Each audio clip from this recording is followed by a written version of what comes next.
That's a tough one. There's a lot of those, and I've definitely put my own foot in my cunt before. So I'm scared to talk around a lot of people sometimes now. I got to be real close. Because I've had people pull me aside and go, you said this, and his wife died of AIDS, and you made 8 AIDS stuff. Like, shit, I didn't know that.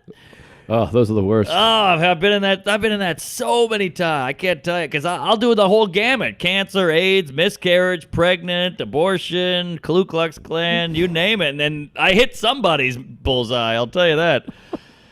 I'm just thinking about my old roommate when you're like, "What's up with the Samoan?" Oh, And he was right there. He just had a sheet for a door. I don't think he could hear you. Well, I was really tuned up too. Yeah, that was back in the good old days. Yeah, those were some days. Speaking of good old days, can I tell you I had the best comedy weekend I've ever had in my life this last weekend. I can't wait to hear about it. I've been dying to hear about it. I checked in a couple times, but I need you to just take both fists and shove them right up my asshole and then spread them and clap. I'll keep it tight and I'll keep it action-packed, but you got to remember, okay, let's set the table here. Knives, spoons, forks, napkin, plate, wine glass. I'm sick. You saw me. You're like, I'm not coming over there. You heard the cough. It was gurgly. It was phlegmy. It was gross. Moist. Yes. Ooh. And I said, okay, I have this big weekend. We sold out 7 shows, almost 8. 8 and, whatever. 7 whatever. 7 and change. Thank you. It's like when they go, hey, he's a $150 soaking wet. I hate the soaking wet. Yeah, I you don't like the soaking wet. No, I don't care for it. I don't mind. So what do you not like about soaking wet? It's just been around forever, the soaking wet. I heard it in the 80s. Yeah. I hate 5 foot nothing because that's from Rudy, and then people just kept doing it as though it's not just a line from Rudy. He's 5 nothing. Right. I've gotten 5 foot nothing. Kevin Brennan said I was 5 foot nothing. 100 and nothing. Yeah. Yeah, I don't know. I don't care for it. What about how about this is a weird one. He's 50 if he was a day. Yeah, I never understood that. I never got that one either. 10 stories high if he was a foot. That was it. Yeah. I like that one, though. That one's funny. Yeah. But, all right. I think that's actually making fun of the other ones. Right. But, okay, so I'm sick. I'm going into this amazing weekend. I got the Murph dog, Sean Murphy, one of the best features I've ever worked with. I hate to say it because now 8 guys are going, ah. But this guy is just a murdering machine. Great bits, original, funny, good guy, low maintenance. He's every box checked. Good dude. Looks like your stunt double. Oh, boy. Not you, but stunt. Stunt. The stunt is always uglier. All right. Stunt my growth. And I got Umar Khan hosting. Great guy, great comic. Kid runs Baltimore. He's Pakistani.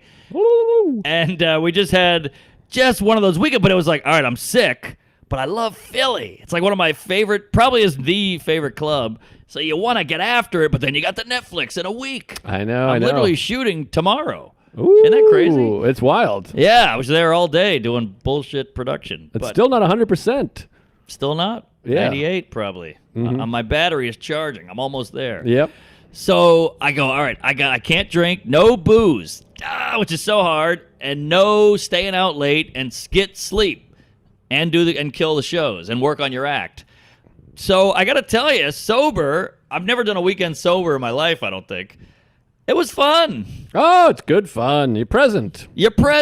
Oh, yeah. Because what happens is you end up drinking, and then the next day you're fighting the tiredness, the hangover, and just trying to get through the set so you can drink again. So you're actually not really focusing. Yeah, it's no good. You feel like shit, and then the shows are in the way. Yes. You're like, I got this dumb show. I hate a show because I want to drink 78 fucking cocktails. Right. And then you're doing that thing where you're mapping it out, like, all right, we got 2 shows tonight. So the first show I'll have 1. Then by the second show I'll have another. And now after the show I'll be buzzed. Yeah, like I'll go up with a full beer. I'll drink the first beer and then have a beer in between. And then the second show, I'll do a shot before and a shot on stage. And then you're like, okay, that'll get me pretty good. And I won't ruin the show that way. I thought I was the only one, so that's nice to hear. Yeah, you don't want to ruin the show, but you want to get through the show. Then you want to black out by 1. Bars are closing, whatever it is. So don't drink, and you're so present, but I'm still yakking and coughing and hocking up shit. Shit's coming out of my nose. I felt bad because these poor guys are watching me like, I'm so sorry. I'm that guy in the green room, just, the napkins doing one of these. And I'm that guy all weekend, but there was a buzz in the air because the shows were sold out. It's gays, it's fans, it's comedy people, it's Philly, and I got this Netflix thing, so they're all going, what are you closing on? You close on this? How's it? And it turned into this joke lab. And it was this great weekend. We're tinkering, and I'm like, I want to call back here, but I can't think of what to do. That one joke about the black kid as the callback, and I'm like, I'll try it. Tried it, didn't work. I got an idea, and then I would try it, and we finally got it. God, this is like a dream come true. This is the fun. I love a joke lab. It was a joke lab. It felt like the scene in Seinfeld where they're like, no, and he passes the note, and they got the montage music. I got it. Yeah, so it was just that leading up, and we're like, this is the 6th show. We got 2 more. So then I'd go to bed and think about it, and Murphy's text me one. I think I got something here. And then I go, let me write that down. So then I'm doing it in my room the next day. Murphy's Law. Yes, Murphy's Law. Murphy Brown. Yes, Murphy Brown. Murphy Bed. Yes, Murphy Bed. Dropkick Murphy. I'm out. All right, so just a great time, and just every day I'm getting a little less sick, and we're just having these killer shows. Thursday's great, Friday's great. Now here comes Saturday. Here comes Saturday. Write down Saturday, fag. So here comes Saturday. First show, it's one of those things where Umar gets off. They're good. Not as good as last night, but good. Then sure. Murphy gets off. He goes, they're a little chatty, but they're good. But this guy's drunk on the right. So they're always giving me these tips. So I go out there. Norman, Tuesday, queef it up, praise Allah. All right, comedy. All right. Then I'm doing all these jokes, whatever. And one guy goes, what about the Jews? And this guy, big white motherfucker, goes, fuck them. And so now the place is in a hootenanny. It's a whole rigmarole. Oh boy. So then, how about this? The waiter goes over there and he goes, "Hey man, that ain't cool. He's a Jew." Whoa. So then they throw him out. He goes, well, you heard what I said or whatever. So now they go melee and you see the whole thing. And then the big black guy comes in and he's doing this shit. They pull him outside and they go at it outside. And then the guy breaks down. He's like, I'm a plumber. I didn't work the whole pandemic. I finally got to come out. This is my first night out. I went a little too hard. And he starts weeping on the sidewalk. Oh, my God. It was insane. And then sidewalk weep. A sidewalk weep. And then an SWW. So then the bouncer comes in and he tells us the whole story. And then he breaks down. He's like, it's hard out here. I don't care if you call me the N-word. I get it. We're all trying to have fun. We're like, that's good to know. So he comes in and then he tells his whole story. It's one of those things that was like 20 minutes. He leaves. We're all like, that was excessive, huh? Wow. What is he, the Dalai Lama? He doesn't care if he gets called That's what I said. He was like this peaceful, wise, old bouncer. He's like, I've been through some shit. I've had 8 wives. My son's gay. I'm black. Whatever. He's like 80 feet tall. He's a huge black guy. Wow. And then he leaves. And I'm like, all right, I got to tip him. And then the waiter comes in. I'm like, what happened? They're like, that guy was fucking nuts. They threw him out. He was on opioids. It was a whole thing. Now, was the guy a bigot, or was he just trying to be funny? Or I think he was trying to be funny. The girl he was with, she was like some trashy lady. She's like walking. She goes, he's not racist. I'm half Jewish. She's some Philly coos. And they throw her out with him. They throw the whole trash out for Monday. And it was just a wild night. And since I was sick, I couldn't go out there. I couldn't do a meet and greet. I was like, I feel weird about it. I feel weird selling shirts. So I just stayed in that green room, and boy, it's warm in that cocoon. Isn't it? Nice, yeah. It's so nice. I think the same thing. I feel like you come off stage, and it's great shows, and you want to say hello because it's fun and it's nice, and you like to take photos, and people say nice things. Sometimes they give us gifts, which is amazing. Sure. But it is easier to just be like, woo, and lay in the back. You wish there could be like a half hour between.